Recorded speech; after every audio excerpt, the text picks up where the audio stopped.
Welcome to the JAMODI podcast. We are all surrounded by amazing coaches and leaders. So let's get an inside look at not just what they do, but how they do what they do. After all, becoming the best versions of ourselves is JAMODI, just a matter of doing it. Coaches, the JAMODI podcast is powered by Shoot 360. The future of basketball has arrived in Dallas-Fort Worth. Shoot 360 combines the latest sports technology with the fundamentals of basketball skill development. The result is a one-of-a-kind video game-like basketball program designed to improve your shooting, dribbling, and passing. Visit shoot360dfw.com to learn more and register for your free 1-hour workout evaluation. Shoot 360, the future of basketball is here. I'd love to hear about now 2 years retired, but still, I would imagine a lifelong learner with a growth mindset. Yeah. What's something that you've borrowed lately? Well, I think this really helped our program toward the end of my career. We got this from Virginia, Tony Bennett. I don't know if you've ever heard of this. He calls it the safe chair. I don't know if you've heard of this. I thought it was incredible. Now, what it is this. So, Matt, I'll role play with you. You're on the team. So, beginning of the year, you start off, you say, okay, Matt, going up, you're in the safe chair. So everybody's there and you explain. Matt, you can talk about whatever you want to talk about. You can bring anything, tell us your story, talk about anything you want, and everybody asks questions. And no matter what you say, it cannot and will not be held against you. So you break it in, and you actually put coaches up there too, including myself. You break it in with that, but more importantly, you're setting it up for the future. So now, Matt, here we are in the middle of the season, right? We're playing. You're struggling. You're not playing very well. You know, we're getting a little frustrated with you. You're passing up shot, whatever the case. Okay, Matt, go up to the safe chair, and you're sitting there. You know what this is like. Second round of the league, maybe it's whatever. You sit there and say, okay, Matt, how can we help you to play better? What can we do? And then and nothing will be held against you. You are in the safe chair, and you go, well, coach, I mean, you put me in, I'm coming off the bench. You run a play for me right off the bat. If I miss a shot, you never come back to me. You know, and you go, okay, all right. And then players chime in and say, yeah, but Matt, you don't defend. You only care about offense. You know, and you go, well, but what happens is you communicate and you're there. And the point is, nothing can be used against you or held against you. And yet we learn how we can help you, how you can help us. And I'm telling you, every single time it brings about a better result every time, because it really cuts to the heart of it. And you can't be afraid if a guy says, coach, I don't like how we're doing this. Okay, well, tell me why you don't like it. Doesn't mean you're going to do it. Like a guy would say, one guy told me one time, he goes, coach, you're not running enough plays for the other guys. It was our best player. This is actually in the book. And I go, what do you mean enough plays? He goes, you're not doing enough for the other guys. And he's our best guy. He's getting 19 a game. I go, why is that? He said, well, they're ganging up on me and Dylan, and everybody knows that. When we throw the other guys the ball, they have no confidence to score. You would just run a play for each guy, just design one. It'll give them confidence. Then when we throw them the ball, it's power of suggestion. They'll be more confident, be able to score. Now, I learned something from that. We actually did that. It made a difference, still with them being the focus, the two main players, but it gave the guys a little bit of confidence to know you believed in them a little bit. So I love the safe chair thing. And, you know, you started off, the way you begin the year with it is just get guys up there and just, hey, Matt, tell us about your family. Let's just start off and tell us about your family and where you're from. And then guys just ask questions. And you know, it's pretty clean and loose and fun at that point. But you set it up for, you know what's coming. And you go, we used to do it once a week, and we'd go around the room, put everybody in. You know, so I'd get up there and I'd talk about myself and this, that, and the other and all of that. And then guys ask you questions, but you're setting it up for problem solving later. I love that activity. I never heard of it before, and a big fan of Coach Bennett, but at Faith, we do 10-minute meetings, and it's almost as if they have a safe chair in my office. I get to ask them questions for 5 minutes. They get to ask me questions for 5 minutes. Nothing off limits. And like you said, nothing held against. But that's just the two of us. Right. What's unique about the safe chair is bringing all of the stakeholders in. And I use stakeholders because like we got to stop looking at it as players and coaches, like almost a us versus them kind of a thing. We're all stakeholders in this. And what I love about that, like you said, you were able to hear their opinions, and then you had the security enough in yourself to act on those, listen on those, not just to dismiss them as that's just what players think. They're on the floor. You and I aren't. And I think we can learn a lot from them. So that's really good. Thank you. No, it was very helpful. Very, very helpful. I think Coach Drew did something similar. I don't know if they called it the safe chair, I don't know what, but when they were making their deep run in the bubble that year when they won it, they did a video on I think before that championship game, and it was kind of this time that they were all sharing. But the thing that Coach Drew shared with his team was that a worry that he had was that because of who he was, meaning hadn't won a lot of games, wasn't at a or not a blue blood school, nothing like that, but like he just wasn't a part of a big coaching tree, like he had been at Duke or something like that. He was worried that he wasn't good enough for those officials to give him the benefit of the doubt, give his team that he didn't want to be the reason that his team didn't get maybe a call that others could get. And it was just kind of a vulnerable moment that he had. And I think when he kind of shared that with his team, like a fear that he had, I think that's it. Maybe the safe chair brings that out. I love the idea of having the coaches go through that exercise as well. I think it's great. And that is absolutely, I'll use the term loosely, shocking to me that he would do that, because that goes against the grain. And I'm not saying it's bad. I think it's genius of what coaches are supposed to be. See, I always felt like I didn't mind if my players knew I was nervous, because see, to me, nervous means you care. Like it doesn't to me, and it doesn't. I would explain. It's not a lack of confidence. It's that I really care. So I'm Yeah. going to be a little nervous. If I'm not a little nervous before the game, I probably shouldn't be your coach, because if you worry is good if you understand that it's just you caring. Now, I'm not talking about needless worry, like we talk about worrying about things you can't worry about. And you're gonna laugh if I knew, like when I had really really good teams, I wanted them to be nervous, because I felt like we have better players. The only thing to keep us from doing well is if we don't play hard and we're not committed and focused.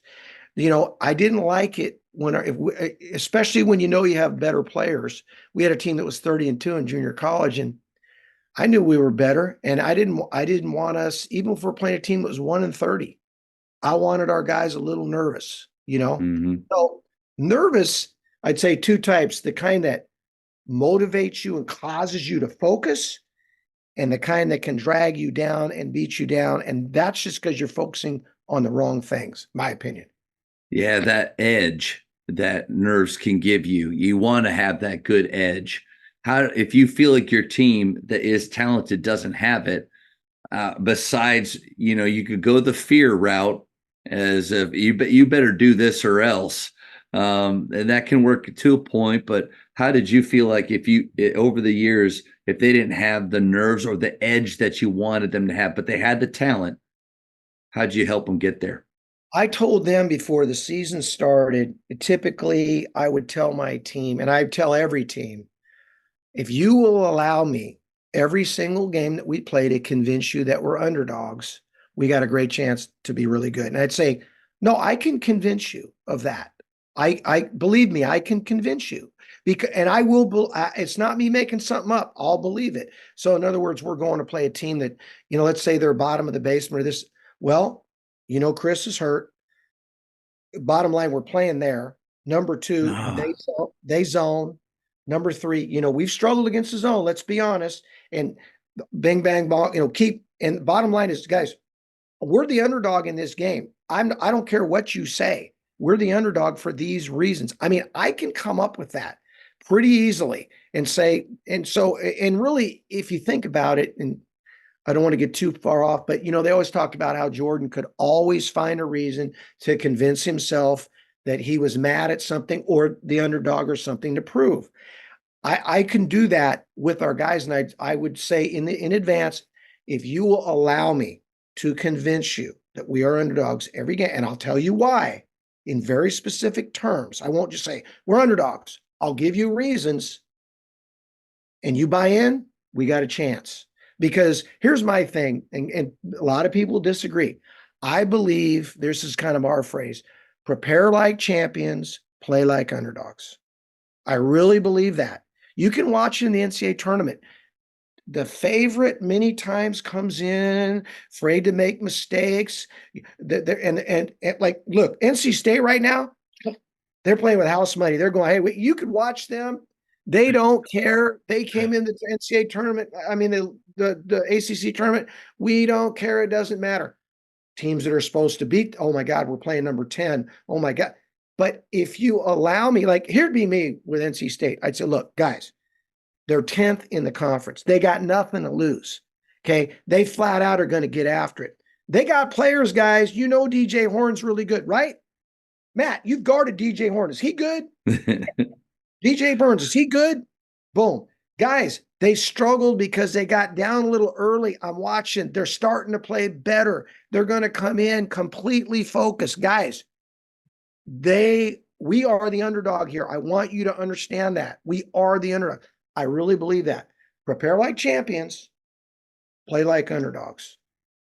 I love that mentality. And I don't think I've ever heard a coach say that or talk about that. You mentioned about Coach Drew doing something that, was a little bit shocking. Like, to me, that mentality from a coach is a little shocking. As much as I like it, how did you keep that? Because it seems to me like nowadays it's all about, show your players highlights before they play. Like, you want them thinking that there's nothing that they can't do, right, nothing they can't accomplish before. But you want to have that edge. You want to use nerves for good. I see that mentality working for sure. How did you take it or keep it, I guess, at the appropriate level where it didn't cross over to disbelief? Where maybe we, maybe we can't win this, I think that it goes like this, and this is a big thing. I believe it's the way you talk to your players on a daily basis. So here's an example. I would always say things like here's the other side of this. I'd start off in the spring with our guys. Now remember, we're at Sacramento State, mid to low Division I. I'd start off. Who won it last year, guys? First meeting, they go. Or this year, who won it? Kentucky. Okay, how are we going to beat Kentucky next year?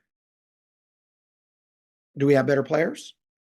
And of course, they'd sit there and eventually they go, no. Well, how are we going to beat them? Because we can beat them. There's always a way to win. How are we going to beat them if we play them? Well, guys, and you're right, guys say, well, we can play harder. We can be more connected. We can be stronger. We can communicate better. We can be in better shape. So you're shaping them to beat whoever, and you're constantly saying, your language always goes like, guys, look, I want to defend the three better than anybody in the country. Okay. Right now we're number 7 or whatever it may be. So they know you believe in them because you're constantly talking about those kinds of things. And it's not the false bravado. It's more in conversation. It's like, hey, now look, I would say things. Now listen, when we win this game, like we went and played at Arizona State one year, their opener, and we had come off a really good year. We'd won 21 games, had everybody back. They had a new coach, new team, the whole deal. I said, hey, look, here's the deal. When we win tonight, don't run around and act like a bunch of fools, okay? Act like you're supposed to. With a straight face. Don't waste that. And it's sure enough, when we beat them, if you watch it, the horn goes off, our guys start to react, and then they get right in line and just go through. the whole deal. I said, we can always get to locker room, and we get to locker room, we can celebrate and jump around, throw water on each other, but don't do that. Don't act like you're not supposed to win. Don't give them that much. We'll respect them as a team and as people, but we're not going to over respect them in terms of, we can't play with them. There's other things I think you do, real simple things, and this is just a minor thing, and I'll quit rambling. But no, you're good. I think one of the things that we did, which I think really helped us, is you go in and play. Well, I always think you got to shoot to beat the best teams and develop your whole season for who you have to win the league or whatever, would give you an overachieving type season. The press really helped us. And what I'm going to call it is, it's a little bit of it was a press that I could dial back. It was, I'm going to call it a facade. I could dial it up or dial it back, but no matter what, you went in and showed that against anybody and everybody, because it tells your players, because kids they think, oh, well, we'll press the Division III team, but we're not pressing Utah or Arizona State. No. The way we play, it's everybody. Now, in your mind, like ours was a soft, matter of fact, I got it from Mike Dunlap. It was a soft 2-2-1, very safe, bing, bang, bong. But yet, every now and then you could dial it up and get a trap right across half court. All of a sudden, you got Arizona State trap or whoever, and boom, they turn the ball over. And it says to your guys, because players think this, well, we're not better, so we better just. No, you have to have a style of play that, and it doesn't have to be, I'm not trying to be extreme, because believe me, it wasn't us in a 1-2-1-1 up there doubling the ball and making 40 minutes of hell like Arkansas. It was a little bit of trickery in our guys' brain to get us thinking, yeah, we screw these guys. We're going to press them. Yeah, that's how we play, Thank you for checking out today's episode. Please take a moment to subscribe to this podcast, share it with your fellow coaches, and find us on social media for what's coming up next on the JAMODI podcast. It's just a matter of doing it.